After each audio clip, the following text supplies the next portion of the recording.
Raichur most backward district in the state. ಅಲ್ಲಿ IT ಇಲ್ಲ, human resource ಇಲ್ಲ, ಏನೂ ಇಲ್ಲ, ಸಿಬ್ಬಂದಿನೂ ಇಲ್ಲ. ಅಲ್ಲಿ 90% ವೇಕೆನ್ಸಿ ಇದೆ. ಪಾಪ ಅಲ್ಲಿ ಮಾಡ್ಲಿಕ್ಕೆ ಆಗೋದಿಲ್ಲ. ಚಿತ್ರದುರ್ಗದಲ್ಲಿ ಎಲ್ಲ ಇದೆ ಅಲ್ವೇನ್ರಿ?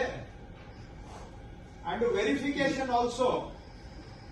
ಇಲ್ಲಿ ಚಳ್ಳಕೆರೆಯಲ್ಲಿ 31% verification, Chitradurga 26% verification, Holalkere 32% verification, ಆಮೇಲೆ ಇದು ಹೊಸದುರ್ಗ 66% ವೆರಿಫಿಕೇಶನ್.